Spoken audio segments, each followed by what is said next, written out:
जय भीम। साथियों, आप सभी के सामने आज बाबा साहेब अम्बेडकर के जीवन की वो सच्ची घटना,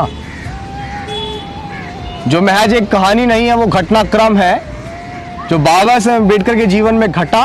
ये पीड़ादायक कहानी, अगर आप इसको सुनेंगे तो आप इसको महसूस कीजिएगा कि वो पीड़ा क्या रही होगी।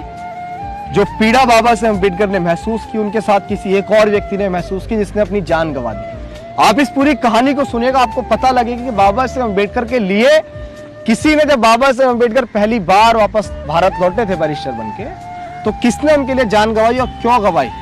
मैं ये कहानी आप सभी के सामने पेश कर रहा हूं। ये कहानी बड़े आप ध्यान से सुनिएगा। साथियों, बात उस समय की है कि जब बाबा साहेब अम्बेडकर लंदन से पढ़कर लिखकर बहुत अच्छी डिग्रियां लेकर भारत वापस लौटे और भारत आए, तो आने के बाद जब उनकी नौकरी लगी, तो जब बाबा साहेब अम्बेडकर अपने घर से उस दफ्तर जा रहे थे, तो दफ्तर के बीच में एक होटल हुआ करता था। तो बाबा साहेब अम्बेडकर ने उस होटल पे रुककर वहां से पानी मांग लिया। तो उस होटल पे एक छोटा सा बच्चा था जिसकी उम्र ऐसी 9-10 साल रही होगी। उस बच्चे ने गिलास उठाया और वो बाबा साहेब अम्बेडकर के लिए पानी भरने लगा। तो जो उस होटल का मालिक था, उस होटल के मालिक ने उससे पूछा कि तू कहां जा रहा है। तो उसने बताया कि हमारे ही नजदीक में जो दफ्तर है, वहां जो बैरिस्टर बैठते हैं, उन्होंने मुझसे पानी मंगाया है, मैं उनके लिए पानी लेके जा रहा हूं। आप यकीन मानिएगा कि उस होटल के मालिक ने उसके कान पे 2 थप्पड़ जड़ दिए। उसने कहा कि तू मेरा धंधा बंद करवाएगा, तू मेरा होटल बंद करवाएगा, कोई मेरे होटल पे खाना खाने भी नहीं आएगा, पानी तो दूर की बात है। और ये सारा वाकया ऐसा ही एक पेड़ हुआ करता था। उस पेड़ के किनारे बैठकर सोनबा येवले नाम का एक व्यक्ति था। ये पूरा घटनाक्रम वो देख रहा था और वो बाबा साहेब अम्बेडकर को जानता था। वो जानता था कि वो यही व्यक्ति है जिसने हमारे लिए, देश में रहने वाले अछूतों के लिए लड़ाई लड़ी है। और आज वो, उसको होटल के मालिक ने पानी देने से मना कर दिया और बाबा साहेब अम्बेडकर वहां से जाने के लिए बढ़ने लगे। तो वो सोनबा येवले जो था, वो मटकी लेके अपने गांव से पानी लेकर बाबा साहेब की ओर जब तक आने लगा, जब तक बाबा साहेब अम्बेडकर गाड़ी में बैठकर वहां से जा चुके थे। जब सोनबा येवले पीछे पीछे भगा, साहब ने उसकी आवाज नहीं सुन पाई और साहब चले गए। सोनबा येवले लगातार वहां 1 महीना नहीं, 2 महीना नहीं, 3 महीने तक लगातार उसी पेड़ के नीचे बैठा, रोज मटकी लेकर, जिस टाइम बाबा साहेब अम्बेडकर आए थे उसी टाइम वो मटकी लेकर बैठा रहता था, पानी भरकर कहता था कि मेरे साहब आएंगे जिन्होंने हमें सम्मान से जीने का अधिकार दिलाया, मेरे साहब आएंगे जिन्होंने हमारे लिए लड़ाई लड़ी, मेरे साहब आएंगे जिन्होंने देश में रहने वाले अछूतों को सब कुछ दिया, मैं उनको पानी पिलाऊंगा, मैं उनकी प्यास बुझाऊंगा, मैं उस होटल के मालिक को यह बताऊंगा कि हमारे साहब ने हमारे लिए सब कुछ करा है, तो हम भी उनको पानी पिलाने योग्य हैं। लेकिन बाबा साहेब अम्बेडकर साथियों उस रास्ते पे दोबारा वापस नहीं आए थे, क्योंकि उन्होंने जो बेइज्जती फील की, जो इंसल्ट फील किया, 32 डिग्रियां हासिल करने के बावजूद उनके ही देश में उन्हें एक होटल के मालिक ने पानी पीने से मना कर दिया। क्या कसूर था उस बच्चे का? जिस बच्चे ने एक प्यासे को पानी देने के लिए बढ़ा तो उसको थप्पड़ मार दिए गए।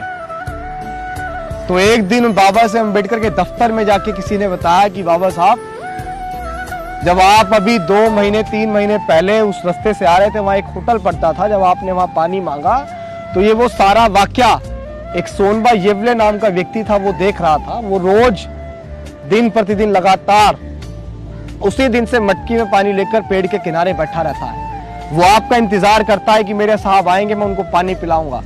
साहब, आप एक बार उस रास्ते पर जरूर जाइए। वो बहुत पीड़ा महसूस करता है कि मैं अपने साहब को पानी नहीं पिला पाया और साहब चले गए। इतनी बात सुनकर बाबा साहेब उसी पल, उसी क्षण अपने दफ्तर को छोड़ उसी रास्ते, उसी पेड़ के नीचे पहुंचे। तो बाबा साहेब अम्बेडकर ने देखा कि उस पेड़ के नीचे वो मटकी, एक मटकी फूटी हुई है, वहां कोई व्यक्ति नहीं था। तो बाबा साहेब अम्बेडकर ने आसपास से लोगों से पूछा कि भाई यहाँ कोई व्यक्ति बैठता था? तो लोगों ने बताया कि हाँ, एक व्यक्ति था, वो पानी की मटकी लेके यहाँ बैठा रहता था, कहता था कि मेरे साहब आएंगे, मैं उनको पानी पिलाऊंगा, मेरे साहब आएंगे, मैं उनको पानी पिलाऊंगा। पता नहीं क्यों बड़बड़ाता रहता था। उसका गांव यहाँ पीछे है। तो बाबा साहेब जब उसके गांव पहुंचे तो पता लगा, लोगों ने बताया कि 3 महीने जिसे लगातार वो मटकी में पानी भर के लेके जाता था। अभी 3 दिन पहले उसकी मृत्यु हो गई उसी पेड़ के नीचे। वो मटकी लेके बैठा था, उसने सही से खाना नहीं खाया था, वो चिंतित रहता था, उसका मन विचलित रहता था कि मैं अपने सांप को पानी नहीं पिला पाया, जिन्होंने हमें सब कुछ दिया मैं उन्हें पानी नहीं पिला पाया। बाबा साहेब अम्बेडकर उसी पेड़ के नीचे आकर बहुत रोए, उस मटकी को, टूटी हुई मटकी को अपने हाथ में लेकर बहुत रोए। और बाबा साहेब अम्बेडकर ने ये कहा कि जिस पानी की वजह से सोनबाई एवले ने अपनी जान गंवा दी, जिसकी वजह से मुझे अपमान महसूस करना पड़ा, मैं ऐसा दिन अपने समाज के लिए लाऊंगा कि बहुत अच्छे पानी में, बहुत साफ पानी में अपने पशु नहलाएंगे। सोनबाई एवले की कुर्बानी मैं व्यर्थ नहीं जाने दूंगा। मैं अपने समाज को इस स्तर तक लेके आऊंगा कि उनको किसी से पीने के लिए पानी मांगने की जरूरत नहीं पड़ेगी, साफ पानी के लिए दर दर भटकना नहीं पड़ेगा। आप महसूस कीजिए मेरे समाज के लोगों कि महज पानी की वजह से सोनबाई एवले ने अपनी जान गंवा दी और बाबा साहेब अम्बेडकर ने कितनी पीड़ा सही। ना जाने कितनी कहानियां हमारे बीच तक पहुंची भी नहीं है। ये मूवमेंट, ये मिशन, ये विचारधारा बहुत कुर्बानियों के बाद यहां तक पहुंचा। हम लोग ऐसे नहीं कहते हैं कि भाई आप मिशन में आइए, मिशन में जुड़िए, मिशन में काम कीजिए। इसके लिए कुर्बानी दी है बहुत सारे लोगों ने।